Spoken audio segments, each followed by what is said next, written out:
encontramos con el doctor Alfonso García, cirujano ortopedista, quien el día de hoy nos va a hablar de un tema muy importante en el desarrollo de los niños, el pie plano. Doctor, buenos días. Buenos días, Noemí, ¿cómo estás? Muy bien, aquí buscando una información que creo que a las señoras que nos están viendo en este momento les puede servir bastante. ¿Qué es el pie plano, doctor? El pie plano, para empezar, como manera de introducción, es una de las causas más frecuentes que motiva la consulta en el área de ortopedia pediátrica y lo podemos clasificar como un tipo de pie. Existe un solo tipo de pie plano que verdaderamente es una enfermedad, que es el pie plano rígido, pero el tipo más frecuente, que es un pie plano flexible, generalmente se da por el aspecto clásico del pie que tiende a perder el arco de sustentación o pierde el soporte del pie, y nosotros vemos un pie clásico en donde el niño apoya con toda la planta del pie. ¿Esto se debe a algún problema en los músculos? ¿Es simplemente genético, estético? ¿De qué deriva este problema? El pie plano se desarrolla simple y sencillamente como una situación de falta de madurez de las estructuras que componen la articulación y de los músculos que sostienen los huesos en sus diferentes posiciones y que a cierta edad el niño es capaz de sostenerlo por sí solo. Curiosamente, la gran mayoría de los niños que nos traen por consulta debido a pie plano se debe a la edad nada más, es decir, tienen muy pocos años para ser capaces de sostener el pie por sí solos. En forma convencional, en forma natural, el arco del pie del niño o de la niña se puede sostener por sí solo entre los 6 y 8 años de edad, y nosotros vemos niños de 2, de 3 años con plantillas, con zapatos, con aditamentos ortopédicos y ortésicos muy exagerados dadas la edad que tiene. Entonces, en condición habitual podemos esperar entre los 6 y 8 años para que el niño sostenga su arco. Es decir, es un músculo, vamos a llamarle así, en el pie, los tendones, todas esas características de la piel en el pie, que es un músculo que tiende a madurar con la edad, que puede corregirse solo, o que lo que necesita es algo muy leve.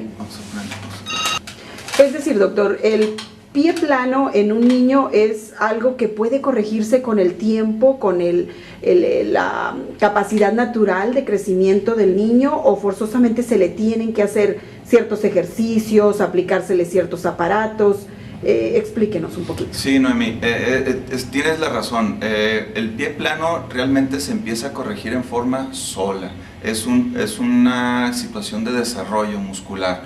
Si yo camino a temprana edad y continúo estimulando esa marcha de una forma habitual con la actividad física normal de cualquier niño, el niño va a empezar a desarrollar cierta fuerza muscular que le permite tener un mejor equilibrio y un mejor control de su pie para cumplir esa función. Y esa actividad en sí hace que el arco se sostenga. No hay una medida precisa que a tal edad tal niño deba de tener tantos milímetros de arco, deba estar su pie en tal posición. No, el pie tiene tantas variantes como las formas de las manos que tenemos uno, el tipo de cara, el tipo de esqueleto en general. Entonces el pie es exactamente lo mismo. Condiciones habituales nos lleva entre 6 y 8 años tener esa fuerza muscular necesaria y la tensión en los ligamentos que permiten que la articulación se quede en una sola posición. Fuera de eso, supongamos un niño o niña que tiene 9, 10 años que no es capaz de sostener su arco, simple y sencillamente se trata de un pie plano flexible, no es patológico. No nos tenemos que alarmar por ese hecho, sino que es un pie que no es capaz de sostenerse cuando la persona está de pie. ¿El arco para qué sirve, doctor? Estoy entendiendo que es necesario, pero si no se tiene, tampoco se acaba la vida. Exactamente, sí. El arco realmente el arco no tiene ninguna función. El arco es el resultado de cómo finalmente mi pie se viene apoyando. Y el pie de nosotros tiene una función de trípode, como un tripié de una cámara que es suficientemente estable. Nosotros nos apoyamos con la base del dedo gordo del pie, con la base del dedo pequeño y con el talón. Y entonces, entre cada una de esas estructuras se formará un arco que va por la parte del medio del pie, un arco que va por la parte de fuera y un arco que va por la parte de enfrente entre dedo gordo y dedo pequeño. O sea, simplemente tiene que ver con la anatomía de cada persona, que viene derivado de la genética, por la herencia muscular, etcétera. Así es. Y la gran mayoría de los niños que, repetimos, se quedan con pie plano, el pie únicamente está reflejando algo que aparece en todo su cuerpo, que es una elasticidad aumentada. Entonces son personas que son muy flexibles y muy elásticas. O sea, al final es una ventaja. Sí. De hecho, nosotros tenemos un ejemplo clásico, son los nadadores, que son personas muy flexibles. Por ahí está este nadador que hizo historia en las últimas Olimpiadas. Yo me fijaba en los pies de cada uno de los nadadores y veíamos que pisan espantosamente horrible, pero es porque tiene una elasticidad aumentada. Y aparte el pie, al estar un poquito más plano, le sirve como aleta. Así es. Qué interesante, o sea, casi pies de pescado. Así es. Digo, de pez.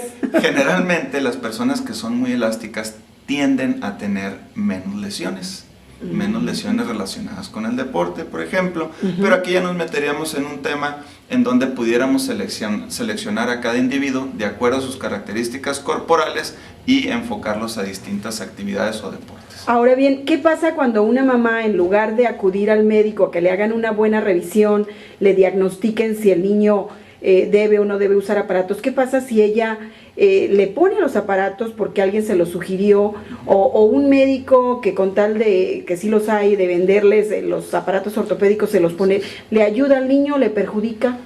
Me han tocado casos muy escogidos en donde sí puedo constatar que efectivamente el uso innecesario de una ortesis plantar, en este caso un calzado o una plantilla que les llamamos comúnmente, contribuyó a que el paciente haya tenido un mal desarrollo de su pie. ¿Por qué? Es como querer nosotros darle soporte a nuestra columna a través de fajas y a través de varillas, sin nosotros necesariamente hacer el trabajo muscular que se requiere para que mi columna se sostenga. En otras palabras, ¿qué es lo que necesita un niño para aprender a leer? Leer mucho. ¿Qué necesito para tener una buena letra ilegible? Hacer mucha caligrafía. ¿Qué necesito yo para sostener en forma adecuada mi pie?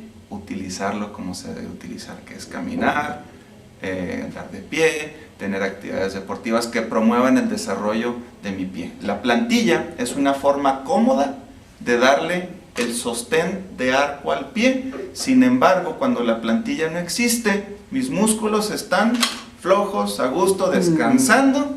¿Por qué? Porque yo tengo un aditamento que está haciendo el trabajo de ellos.